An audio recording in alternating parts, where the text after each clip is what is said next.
Hi there, my name is Nadernejad. I'm the director of Nadernejad Media Incorporated, an online reputation management firm helping you create an online presence more like you. We've worked on online reputation management campaigns all around the world. I'm here in Canada. I've helped Canadian residents. I've helped people from all walks of life in the US, in the UK. We're talking all over the UK. My background's half British. I've been to England. I've been to London for campaigns. I've walked around Brighton. Also, we had, clients in Scotland. I've been to Glasgow. By the way, blood pudding, your food, the cream, the dairy, it's just so much better in the UK. Anyway, Australia, we have clients in Australia. We've talked about finance, the real estate sector, public housing in Australia. We have buried negative links from the Australian Securities Commission. We have worked, with clients who've talked about Australian Football League, like AFL. Also learning about all the AFL players, and we've done campaigns where we've been into every country. So that's what we're here for. We're here to help you fix and manage your online presence, whether you're an individual or an organization. And in today's video, the future of online reputation management and my predictions. So having worked in this industry for 6 years and longer, in full service digital marketing, I'm here to share my tips and tricks about thinking about the future of online reputation management, where the industry might be going, if you are somebody working in the industry itself, or perhaps if you are just curious and want to learn more. We've made over 100 videos, so I always wanted to touch on this topic. Now, one thing we're really seeing is the revolution of facial recognition. Before, we saw facial recognition where it was only used in, criminal investigations, or it was used, to find somebody, by government or police, or, it was very much a tool, a private tool. Now it's becoming more public with the, emergence of tools like PIM-Eyes, P-I-M-Eyes, other AI facial recognition software. You can buy them for like $30. You can take a picture of your face right now, upload it to this software, and people are going to begin using this to see, where do you appear on the internet? Where and what images can we find you in?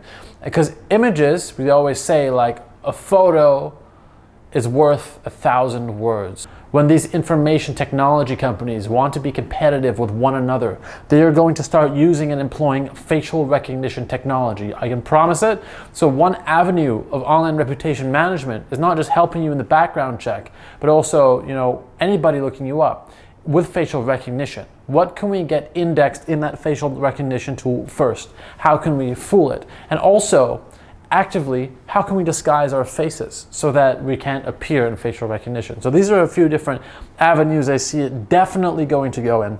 Another thing is, Google is aware of online reputation management. There is no way by now a company like Google has no idea people are manipulating search results, right? That's why Google is constantly updating its algorithm. And it is in my belief that Google will begin, if it has not already, because Wikipedia has it, Google will begin building a backlist of websites that should not rank as high. It will begin building, and they already do this, right? Because links can get penalized, websites can, lose authority in search. You can get disavow links. This is not what I'm talking about. I mean, Google will be able to sense, hey, these 5 articles came out in the same month, obvious sort of format. The AI will say, okay, this is online reputation management. They are attempting to short-term change search results. So one thing is, once Google does this, once Google has new updates and new information it pulls, the one way to trick Google's algorithm is to say, okay, Google algorithm is getting smarter, which means it uses more information, operates on more information, and then uses that information to make better informed decisions. So it says, okay, all these articles came out at once, we are going to not index them the same way we would have, let's say, 5 years ago, because it's reputation management. But by doing that, Google is using more info. So one thing we can do is we can say, okay, instead of releasing 5 articles all at once, let's really change the word structure. Let's hire this website that Google is already, ranking and already trusting for the first page. Let's find somebody internally there to post a new link or a new biography to overtake that link. So we're gonna have to get a little bit smarter. But knowing Google uses more information, it also opens new vulnerabilities. The more info Google uses, the longer and more detailed the algorithm gets the more vulnerabilities. The more they try to patch vulnerabilities, the more vulnerabilities that we can use and exploit as reputation management experts, the better. So as I said, facial recognition, but also search and background tools are going to become a lot more prevalent. So we're going to see companies like these creditors, these insurance companies that are going to use face recognition, but I also believe voice recognition is going to be used because all of our voices are unique. Devices like Amazon's devices, Google devices, your Siri on your phone. So it's not difficult to think that voice recognition is going to be released publicly at some point in time. At which time, creating audio, audio that's diplomatic, that works, whether you're a politician or anybody else, we will have tools that will be able to search for your voice online. So creating that audio and using that in reputation management will also be a big deal. Now, the next thing is social credit systems. We're seeing social credit systems like face recognition happen in China. I think we will see it in North America, in Canada, and the US eventually, even if it doesn't, because I'm not speculating it's going to become a government thing.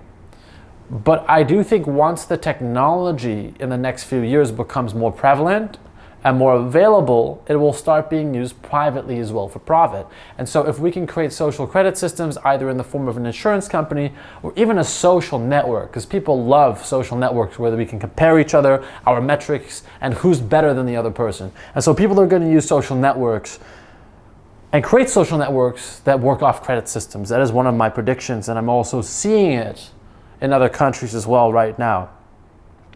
And I think online reputation management will become less focused on Google. While Google is developing, a lot of things, it's impossible to cover all ground when it comes to online reputation management. We have Facebook and the metaverse. I don't know how data is going to be stored in this new reality, but I do think it will be stored. I don't think it will just be a fully live experience. There will be aspects that are archivable and that are searchable in the metaverse. And when other companies start releasing meta-like platforms, then I think we're going to see even more of it. So that's one thing I recommend looking into. And also voice searches, not just voice recognition, but voice searches. More and more we're using AI to look things up online. And I think voice searches will be more heavily weaved in with not just our cars, with our personal home devices like smart home devices, but I think voice searches and voice SEO, search engine optimization, will become very important. The last thing I wanted to say is our SEO experts will need to change, because before SEO was a bunch of tactics and principles and high domain authority sites, they rank higher in search. High domain authority sites, if we're linking them to a website, is going to help better. It's going to give the site more SEO juice. Longer form articles are better. Multimedia is better. There are rules to SEO, but I strongly believe the best SEO experts, and we get many in the online reputation management industry, but the best SEO experts have a gut feeling. It's like when you're cooking, you know how much salt and pepper to add. The same thing with online reputation management and an SEO expert. We need to see that. We need people who have a passion for not just helping their clients, but for owning everything on that first page of search, whatever search looks like. Again, my name's Nadernejad. This is where I see online reputation management going. I hope you found this video interesting. If you're interested in booking a call, calendar link down below. We're making a point of publishing our calendar link in the comments as well. So if you click on that, you can book a phone or video call, or just send me an email or drop a comment and we'll respond to that immediately. Again, my name is Nadernejad, the director of Nadernejad Media Incorporated, and thank you for watching.